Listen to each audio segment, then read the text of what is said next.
Ya, kembali lagi di channel Dunia Keris. Pada kesempatan kali ini kita akan membahas sebuah keris yang sebenarnya memiliki bentuk gonjo yang bisa dibilang langka ya, karena kita jarang menjumpai keris dengan bentuk gonjo seperti keris yang akan kita bahas pada kesempatan kali ini.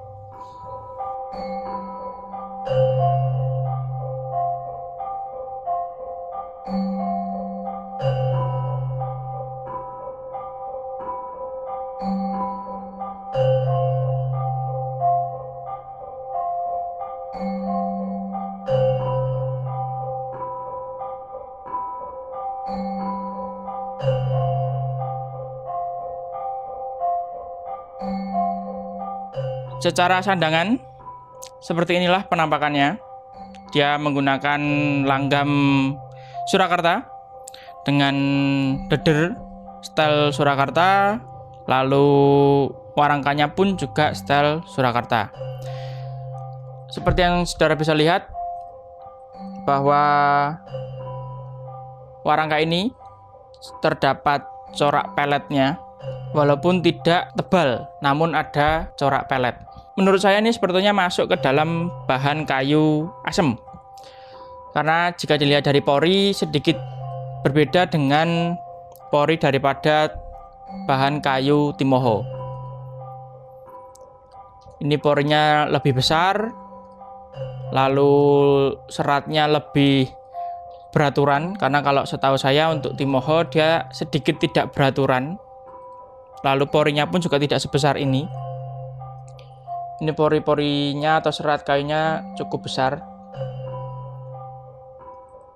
seperti itu. Oke, untuk detail kita akan bahas mulai dari dedernya terlebih dahulu. Lanjut nanti kita akan bahas secara keseluruhan tentang sandangannya. Oke, untuk deder, dia masuk ke dalam bentuk model Yudhowinatan. Stylenya masih sama, style Surakarta, sesuai dengan warangkanya. Dan untuk prodonya, ini sebenarnya masuk kategori garapan rapi ya, namun tidak dalam, karena jika kita lihat kualitasnya pun masih masuk ke dalam kualitas menengah, belum ke kualitas yang bagus dan bahkan belum masuk ke dalam kualitas super. Namun di luar daripada itu, ini garapnya standar, lalu prodonannya, cukitannya rapi, serta yang paling penting adalah lawasan. Lawasan model Yudhowinatan, bahan kayunya ini masuk ke dalam bahan kayu trembalu. Pada bagian bawahnya ini terdapat mendak. Mendaknya model kendit. Terdapat permata di sana. Namun tentunya permatanya ini permata sintetis ya, bukan permata intan ataupun bahkan bukan permata berlian, bukan masuk ke dalam batu mulia. Ini permata sintetis dengan bahan besi cor, jadi dicetak besinya. Mainnya dicetakan. Begitu. Oke, kita lanjut ke bagian yang paling dominan, yaitu pada bagian warangkanya. Pada bagian warangka, garapnya juga lumayan, dia rapi, presisi, tidak ada yang melayot-melayot, bahkan tidak ada yang tidak seimbang. Jadi presisinya bagus antara depan dan belakangnya.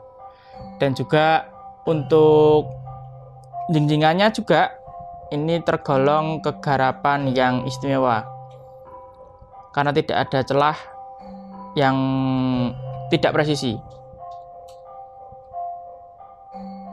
Seperti itu.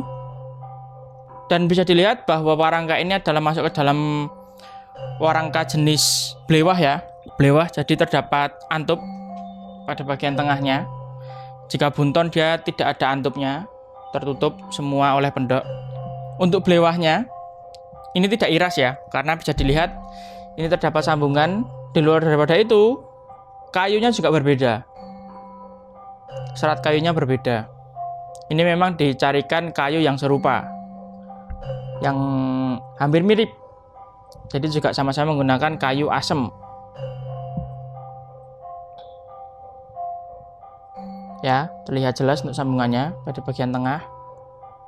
Keris ini dilengkapi dengan pendok yang bisa dibilang lawasan punya. Dia ciri khasnya sudah pasti ciri khas lawasan. Monggo untuk cukitannya seperti ini. Dia masih mulus, tidak ada yang sobek, tidak ada yang penyok, tidak ada yang lubang, masih utuh seperti itu. Untuk pendoknya dia juga sama, mengikuti dengan model warangkanya, yaitu pendok blewah dengan bahan mamas. Cukitannya seperti ini. Sepertinya ini cukitan lung melati karena bunganya seperti bunga melati. Nah, itu dia. Bahannya mamas, sudah dipastikan berarti pendok ini pendok lawasan juga, pendok lamen. Nah, seperti itu untuk keseluruhan daripada sandangan yang dimiliki oleh keris ini. Dan selanjutnya kita akan coba buka serta kita akan bahas seperti apa bentuk serta bisa dibilang wujud daripada keris yang terdapat pada warangka ini.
Dan seperti ini untuk penampakan daripada kerisnya.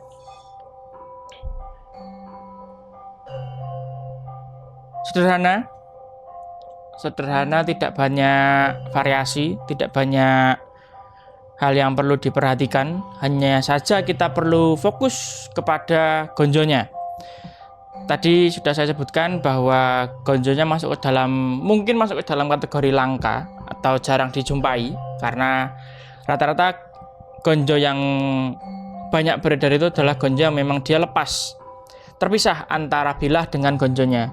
Namun berbeda dengan keris ini, karena gonjo pada keris ini itu menjadi satu kesatuan antara bilah keris, gonjo, serta pesi, yang dimana dengan gonjo seperti ini kita sebut dengan nama gonjo iras. Sama halnya dengan warangka blewah, dimana kita menyebut jika peloannya dengan gandarnya itu satu, maksudnya tidak ada sambungan di sana, maka kita sebutnya dengan warangka iras.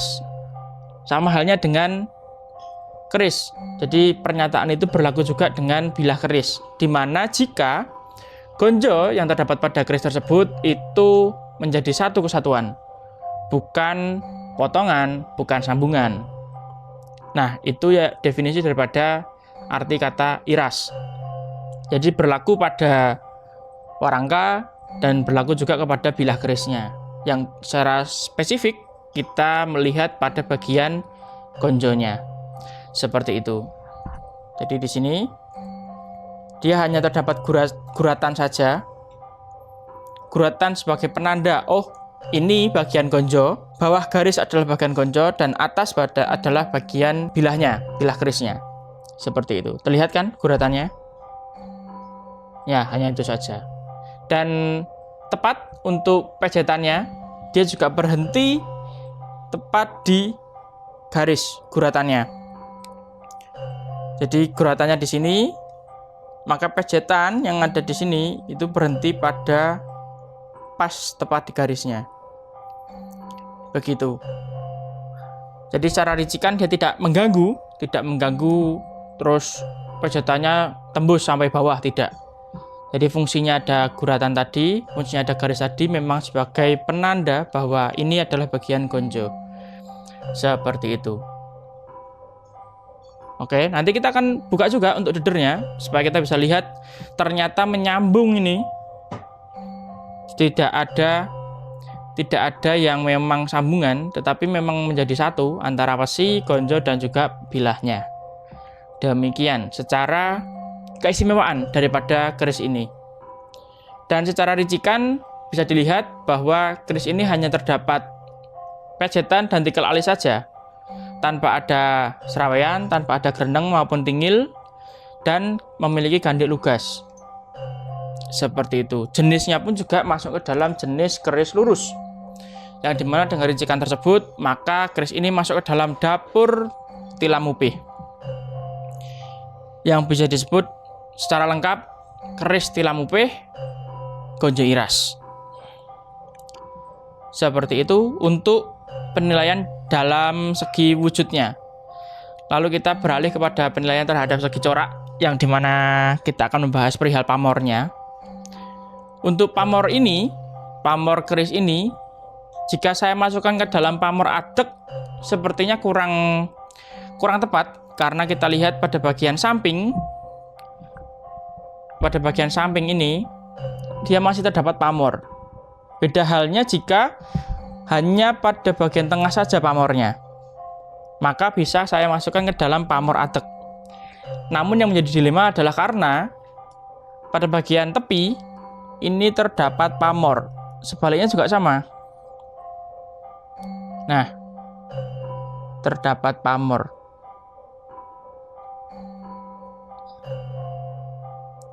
Yang menjadi susah di saat saya akan mengkategorisasikan keris ini masuk ke dalam keris pamor adek. Maka dari itu saya ambil tengahnya, di mana saya juga melihat pada bagian sebelah kiri atau sisi satunya itu juga terdapat pamor, walaupun tipis. Terdapat pamor yang berbeda, dalam artikan berbeda, tidak menjadi satu dengan bagian tengah ataupun bagian sampingnya. Nah, sebaliknya juga sama. Bagian 1, garis 1, tepi kiri, tengah, bagian 2, bagian 3 ada pada bagian tepi kanan. Nah, maka dari itu pamor dari keris ini saya masukkan ke dalam jenis pamor gajah gelar, yang pada bagian ujung sama-sama kita bisa lihat dia tidak menyambung atau tidak menjadi satu. Karena kalau menjadi satu maka masuknya ke dalam tejo kinurung atau adek pengkon. Nah, karena dia tidak nyambung, dia lurus terus, maka saya masukkan ke dalam pamor gajah gelar. Seperti itu untuk pamornya. Dan untuk tangguhnya sendiri, dengan material yang sudah jelas terbaca dan terlihat, di mana ada karakteristik daripada keris yang dibuat pada era-era atau daerah pesisiran, yang sudah beberapa kali saya pernah bahas juga. Jika keris ini berasal dari daerah pesisiran, itu tandanya ada semacam glitter, seperti ada bubuk kacanya. Itu adalah salah satu faktor atau ciri khas daripada keris yang dibuat di daerah pesisiran, di mana sama-sama kita tahu untuk daerah pesisiran yang ada pada tangguh keris yaitu ada di era Tuban, Cirebon, dan juga di beberapa tangguh Madiun juga terdapat hal yang sama, karakter yang sama. Begitu. Nah, tinggal dipilih nih dari ketiga tangguh itu menurut material, ricikan, dan juga goyo, atau bisa dibilang goyo ya stylenya lah. Itu tinggal masuk kemana.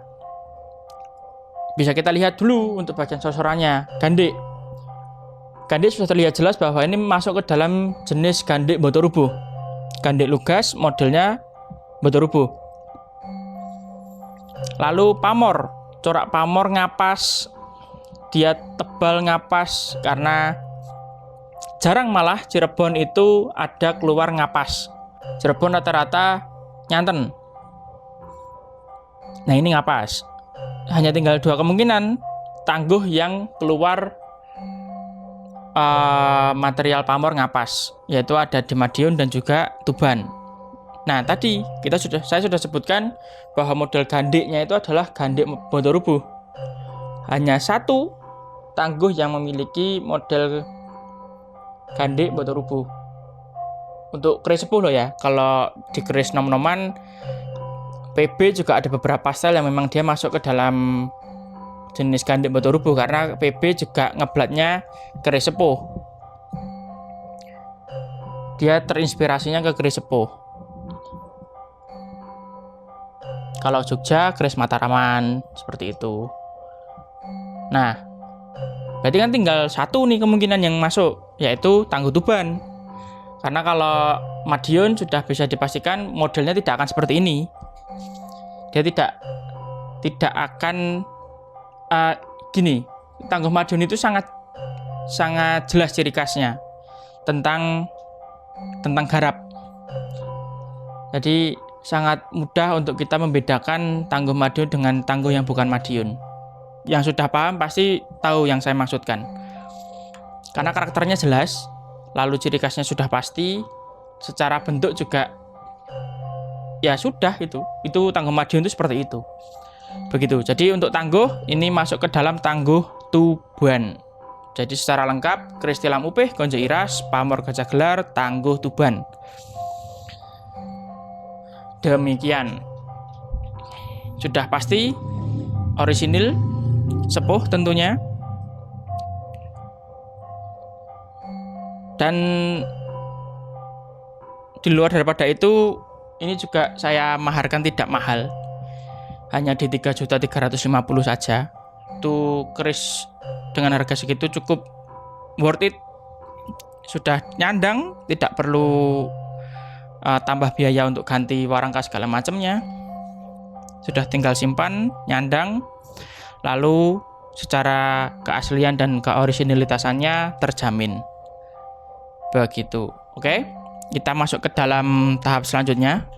Ke segmen selanjutnya di mana kita akan ukur dulu dimensinya, panjang bilah, panjang gonjo serta pesinya.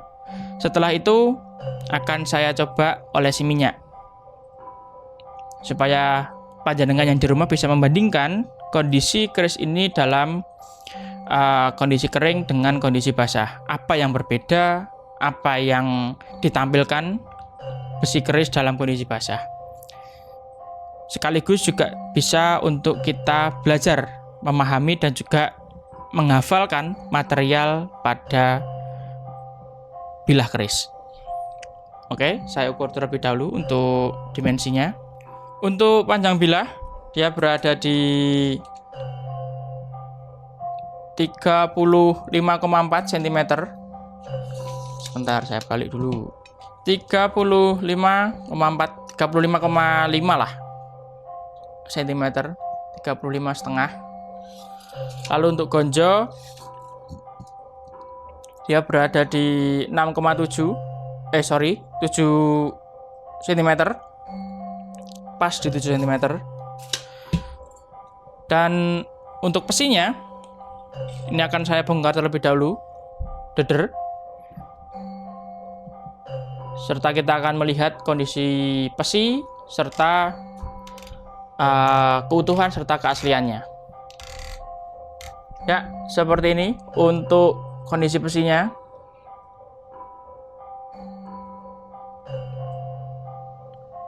Dia masih cukup utuh dan panjang, masih ya bisa dibilang utuh lah.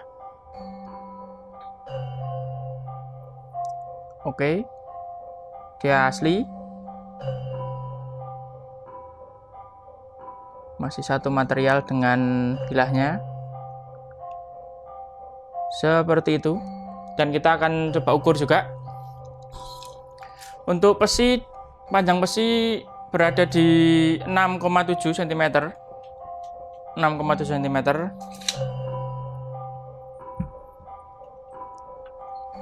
Oke, ini akan saya rapikan. Lalu selanjutnya kita akan lihat kondisi keris setelah diberi minyak. Oke, sudah saya rapikan. Ini akan saya olesi dengan minyak terlebih dahulu.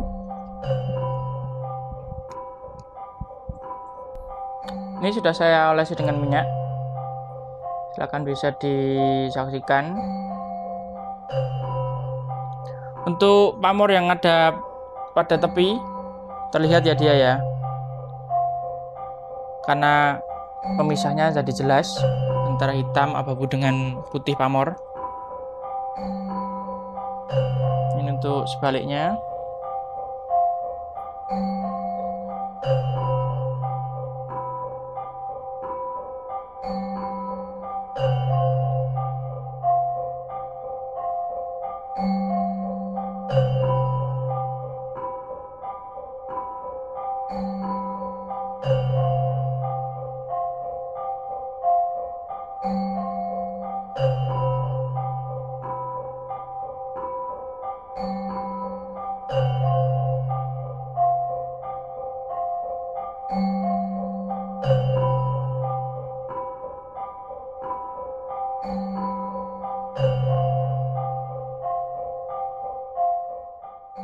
Ya, demikian untuk pembahasan keris Telah Mubeh Gonjairas pada kesempatan kali ini.